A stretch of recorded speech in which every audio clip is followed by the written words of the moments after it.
बिस्मिल्लाहिर्रहमानिर्रहीम। अज़ीज़ तलबा व तालिबात, सामीन, नाज़रीन, आपको उर्दू तालीम चैनल की तरफ से ढेरों सलाम। अल्लाह ताला आपका हाल और मुस्तकबिल माज़ी से बेहतर फ़रमाएँ।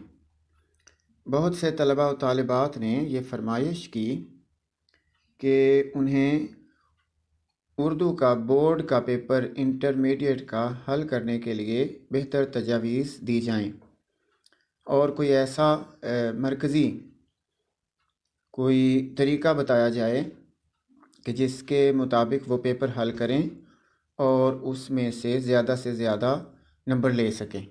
तो उर्दू तालीम चैनल की ये पेशकश है कि उर्दू लाज़मी बराए इंटरमीडिएट का पर्चा कैसे हल करें। तो आइए देखते हैं कि इसे कैसे हल करना मुनासिब होगा। उमूमी हिदायत आपके लिए ये हैं कि सवालात के पर्चे को निहायत सुकून से कम अज़ कम 3 मरतबा पढ़ें।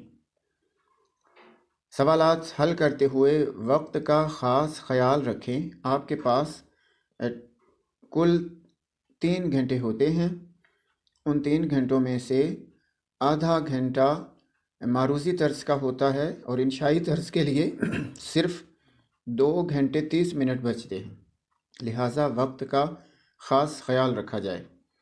फिर उन सवालात पर निशान लगाएं जो आपको याद हैं और आप उनका जवाब जल्दी लिख सकते हो। काट कर या मिटा कर लिखने से मुकम्मल गुरेज करने की कोशिश करें।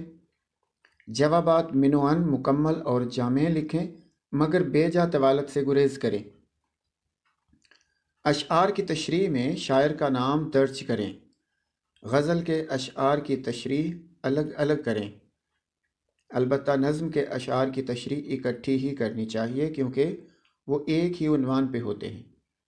पर्चा ख़त्म करके दोबारा बगौर पढ़ें। जहाँ ज़रूरत हो जवाबात में कमी बेशी करें।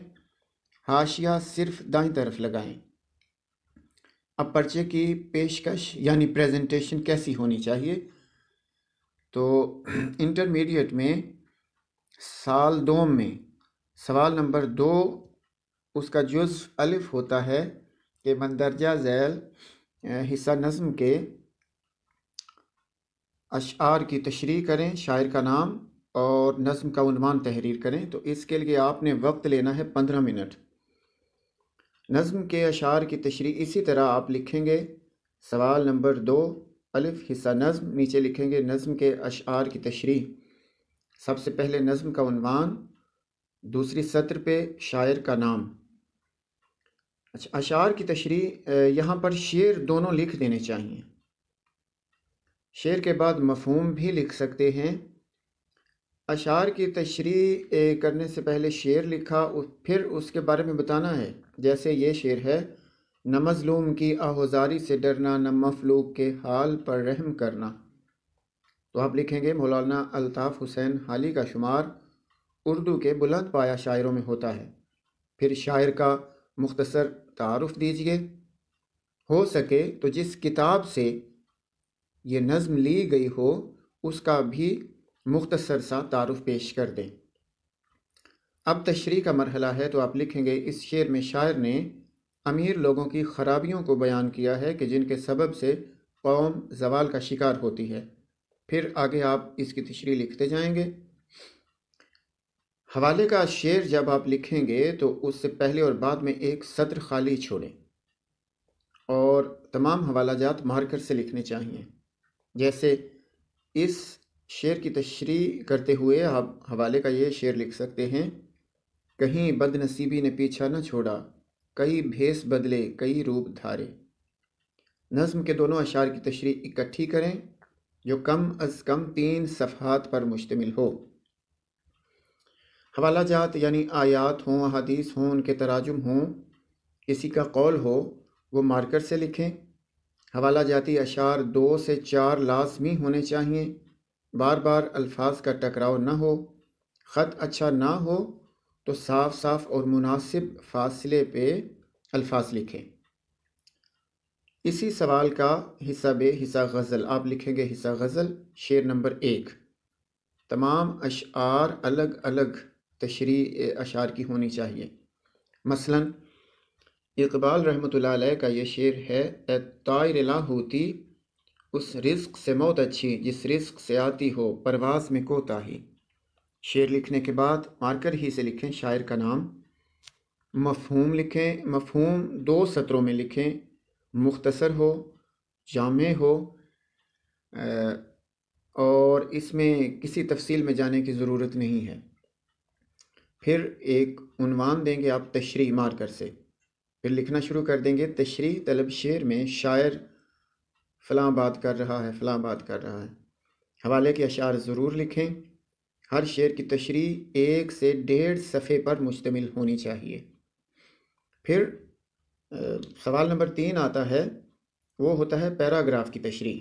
اس کے لیے آپ نے وقت رکھنا ہے 25 منٹ۔ تو سب سے پہلے اوپر لکھا سوال نمبر 3، نیچے مارکر ہی سے پیراگراف کی تشریح، اس کے بعد دائیں کونے میں حوالہ متن، پھر اس سے تھوڑی سی جگہ چھوڑ کے سبق کا عنوان، آگے عنوان لکھیں گے، وہ پین سے لکھیں گے، قلم سے، یہ جو آپ کے پاس فاؤنٹین پین ہوتا ہے روشنائی والا۔ پھر مارکر سے مصنف کا نام، پھر فاؤنٹین پین سے مصنف کا جو نام ہے، پھر دائیں طرف آپ ہیڈنگ دیں گے سیاق و سباق، بتائیں گے سیاق و سباق میں کہ یہ پیراگراف فلاں چیز کے متعلق ہے، کسی شخصیت کی دیانتداری کے متعلق ہے، یا کسی علاقے کی خاص آب و ہوا کے متعلق ہے، جس میں مصنف نے بڑی خوبصورتی اور کامیابی سے فلاں چیز کو بیان کیا ہے۔ در حقیقت آگے آپ یہاں 8 سے 10 سطروں میں تشریح طلب پیراگراف کے متعلقات کو درج کریں گے، یعنی یہ پیراگراف سبق کے کس حصے سے لیا گیا ہے اور اس سے ما قبل اور ما بعد کیا احوال بیان کیے گئے تھے۔ اب تشریح کا مرحلہ شروع ہوتا ہے۔ مارکر سے دائیں طرف لکھیں گے تشریح اور باقی کی سطر خالی چھوڑ دیں گے۔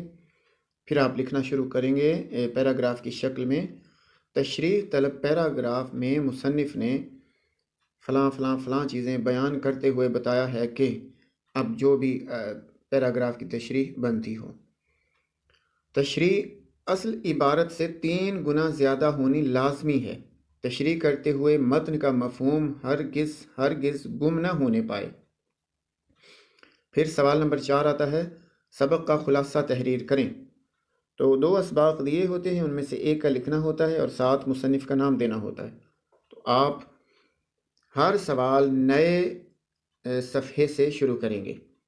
اوپر لکھیں گے مارکر سے سوال نمبر 4، نیچے لکھیں گے سبق کا خلاصہ، اس کے نیچے جس بھی سبق کا خلاصہ آپ لکھنا چاہتے ہیں اسے بھی مارکر سے، مثلا اکبری کی حماقتیں۔ اب نیچے لکھیں گے مصنف کا نام، مولوی نذیر احمد، ماخذ یہ کس کتاب سے سبق لیا گیا، یعنی یہ میرات العروض سے لیا گیا ہے۔ پھر ہو سکے تو یہ صنف ادب ضرور بتائیں، یہ ناول کا حصہ ہے۔ اب پھر دائیں طرف مارکر ہی سے لکھیں گے خلاصہ، اور خلاصہ ایسے شروع کریں گے، مصنف کہتے ہیں کہ، اب آگے خلاصہ شروع ہو جائے گا، اور یہ خلاصہ 2 صفحات پر مشتمل ہو۔ پھر آتا ہے سوال نمبر 5، نظم کا خلاصہ۔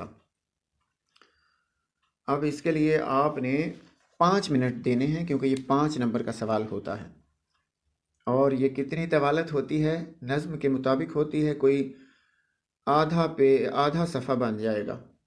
مارکر سے اوپر صفحے کے اوپر سوال نمبر 5، نیچے لکھیں گے نظم کا خلاصہ، پھر مارکر سے لکھیں گے نظم کا عنوان، بالفرض اسلامی مساوات ہے، نیچے مارکر ہی سے شاعر کا نام، آگے قلم سے مولانا الطاف حسین حالی، پھر مارکر سے لکھیں گے خلاصہ۔ اب خلاصہ میں وہی لکھیں گے، شاعر کہتا ہے کہ، خلاصہ ایک ہی پیراگراف میں ہونا چاہیے۔ اب آتا ہے سوال نمبر 6 جو خط کے بارے میں آتا ہے، اس کے لیے آپ یہ 10 نمبر کا ہے اور آپ اسے 12 منٹ کا وقت دے سکتے ہیں۔ اوپر مارکر سے درمیان میں سوال نمبر 6، اس کے نیچے مارکر ہی سے خط، پھر عنوان، ابا جان کے نام، بھائی جان کے نام، ایڈیٹر کے نام۔ اب اس کے بعد بالکل دائیں طرف امتحانی مرکز۔ یہ جو بعض طلباء و طالبات کمرہ امتحان لکھ دیتے ہیں، تو یاد رکھیے یہ ترکیب بالکل غلط ہے۔ बिल्कुल दाईं जानिब इम्तहानी मरकज़, उसके बिल्कुल नीचे दिन महीना साल की तरतीब से उस दिन की तारीख़ लिखेंगे, मसलन 25 मई 2021। अब सत्र के दरमियान में लिखेंगे, बड़ा हो तो उसके लिए मोहतरम का लफ्ज़ इस्तेमाल करते हैं, और बड़ी हो मसलन ममानी, चची, खाला, आपा, तो उनके लिए मोहतरमा, मोहतरम अब्बा जान।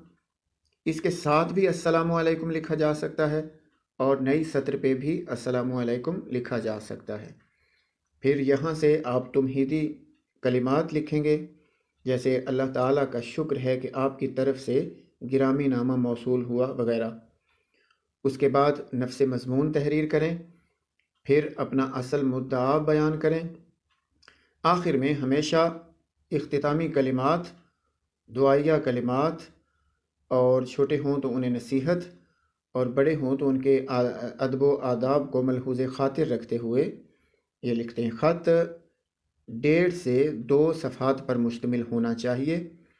फिर दोबारा रवानगी की तारीख़ हो सकता है ख़त आपने 24 मई को लिखा हो और रवाना कर रहे हों 25 मई को, इसलिए बिल्कुल दाईं जानिब एक मरतबा फिर तारीख़ लिख देनी चाहिए और सफ़े के बिल्कुल बाईं जानिब आप सलाम लिखेंगे, वस्सलाम।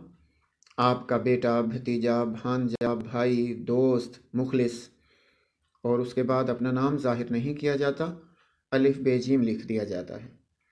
आखिरी सवाल होता है मज़मून। ये 20 नंबर का सवाल है, लिहाजा इसे आप 45 मिनट का वक्त देंगे। तो सबसे ऊपर दरमियान में मार्कर के साथ सवाल नंबर 7, उसके नीचे मज़मून, फिर उससे नीचे मार्कर ही से आप उन्वान लिखेंगे और उन्वान के सामने जिस मज़मून को आपने मुंतखब किया है उसका उन्वान लिख देंगे। उसके बाद मुमकिन हो तो उसी उन्वान से मुतअल्लिक़ एक शेर से उसका आगाज़ करें। आगाज़ में तुमहीदी कलिमात होते हैं, तारुफ़ होता है मौजू का। आगाज़ के बाद फिर अगला पैराग्राफ वो जो उसका वस्त होगा, नफ्स मज़मून होगा। आखिर में आप अपने मज़मून का, अपनी तहकीक का, अपना जो मुताला आपने किया और जिसे आपने सफ़े पे अल्फाज की सूरत में अपने मुशाहिदात व अहवाल को और वारदात क़ल्बी को उतारा है, उसको इख्तिताम देंगे। तो इख्तिताम और आगाज़ दिलपज़ीर होना चाहिए, दिलकश होना चाहिए, जाज़िबे नज़र व अक़्ल होना चाहिए। मज़मून के बारे में हिदायत हैं कि मज़मून कम अज़ कम 5 सफ़हात पर मुश्तमिल हो। जवाबी कापी का एक सफ़हा बतौर रफ़ अमल रखें और उस पर अहम निकात लिख लें। सेहत क़वाइद व ज़बान का ख़याल रखें। मुश्किल अल्फाज व तराकीब का गैर ज़रूरी इस्तेमाल हरगिज़ न करें। आसान अल्फाज हों। तमाम पैराग्राफ में रब्त रखें। ज़ेली उन्वानात या सुर्खियों से बिल्कुल इज्तिनाब करें कि इम्तहान में मुम्तहिन इनकी हौसला शिकनी करते हैं। ज़रूरी मौक़े पर अशआर ज़रूर तहरीर करें। ये थीं कुछ बातें पर्चे के हल के बारे में। अगली वीडियो में इंशाअल्लाह मैं कोशिश करूँगा कि एक पर्चा हल करके वो तमाम आपके सामने ज़ेर बहस लाया जाए ताकि आप ज़्यादा से ज़्यादा इसकी तफ़हीम कर सकें, पर्चे को समझ सकें कि किस तरह कौन सी चीज़ मार्कर से लिखी है और कौन सी चीज़ आम रोशनाई वाले कलम से लिखी है। आपको